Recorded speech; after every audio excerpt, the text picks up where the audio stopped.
Hello everyone, and recently on this weekend I got to see my very first movie of 2018, and that is one of my most anticipated movies of the year, and that is Paddington 2.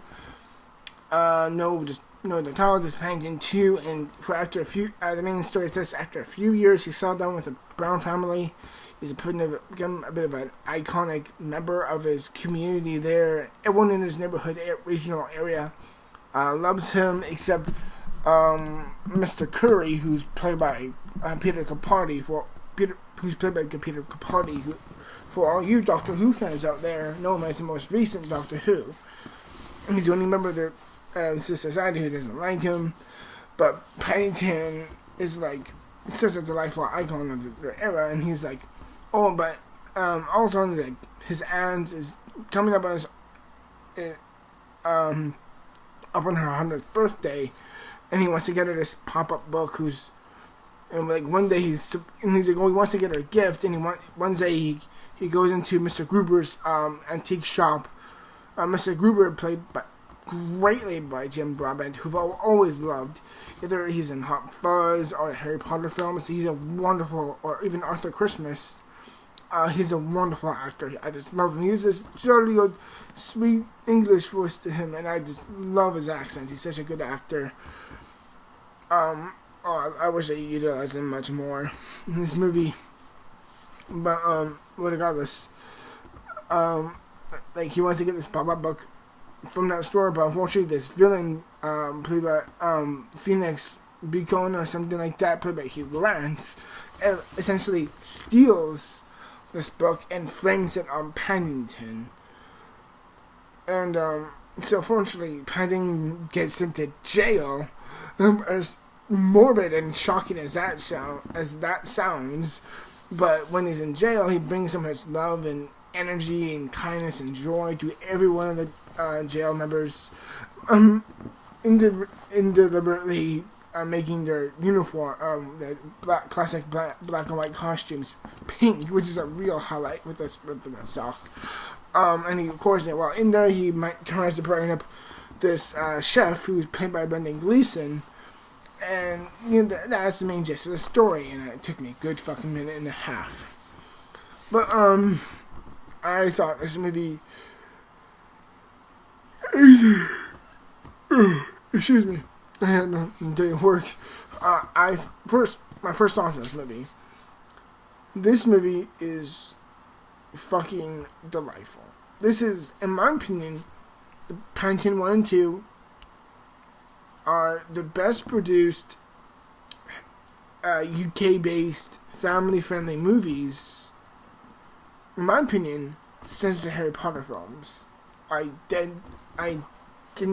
still mean that. It's such a delightful, sweet, cute, fun, vibrant movie. Ben Whishaw, who you remember as Q from Skyfall, and Spectre, he delivers such a brightful optimism and great sweetness of a voice. And that serial, okay. I'm sorry. I'm trying to do an accent in this video, but he just lends us a delightful voice to the role. I love him so much. Hugh Bonneville as a father of the family, who kind of owns Paddington. He's great. Sally Hopkins as a mom is also great. Hugh Grant as a villain. Oh my god, is he such a goddamn riot to watch. There's a moment my TV just turned off. I'm sorry. I don't know if you could hear that, but regardless, I'm not spoiling too much, but stay for the credits. But so I'm gonna say, there's something that you'll be blown away by. I just thought so much of the actors were so good. Oh my god, Brendan Gleeson is such a genuinely great actor in this role. He brings such a great weight to him, but also he's maybe the archetypical type of rough person, but once you get to know him, he's a really sweet guy underneath.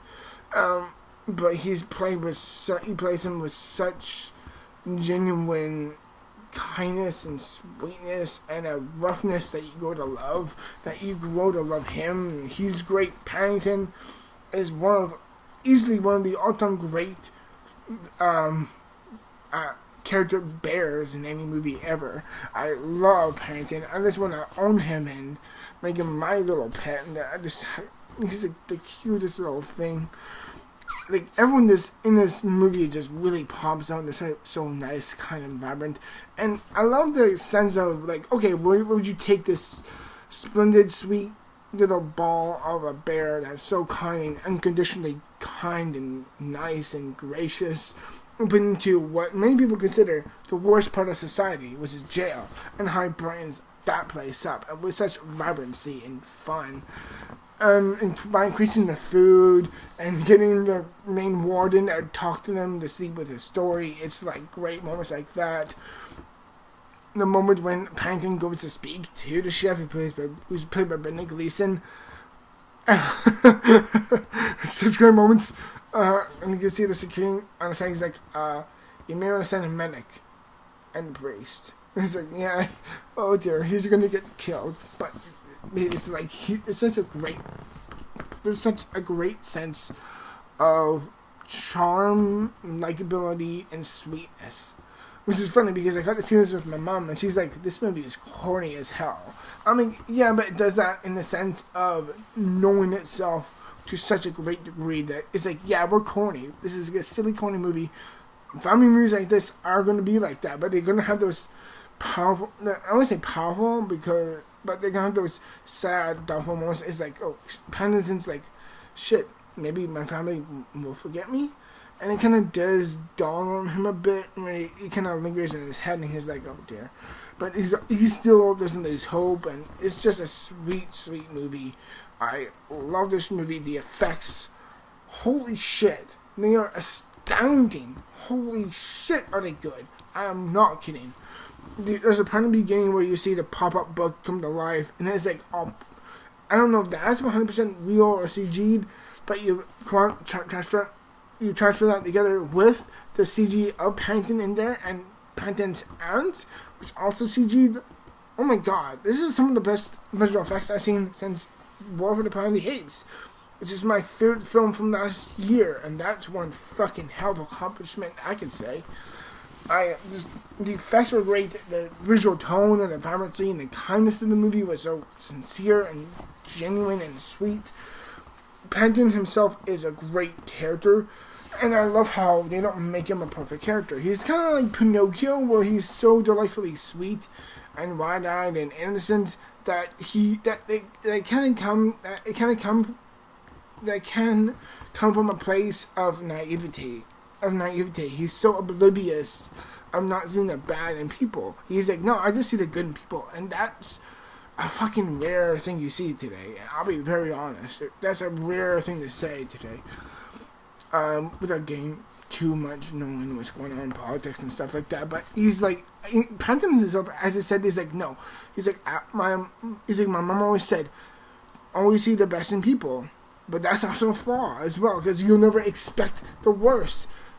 And there's a moment in the movie, which I won't spoil too much, he says the Brendan Gleeson's character, and he's like, you lied to me. And he's like, yeah, what would you expect? And it's hints into the greatness of the character Paddington. He is as good as he is, he's also extremely naive and blind to the fact that we can be selfish or mean or traitorous to each other. That's not a bad thing. It's just when you ignore the bad things of someone, and when it's like,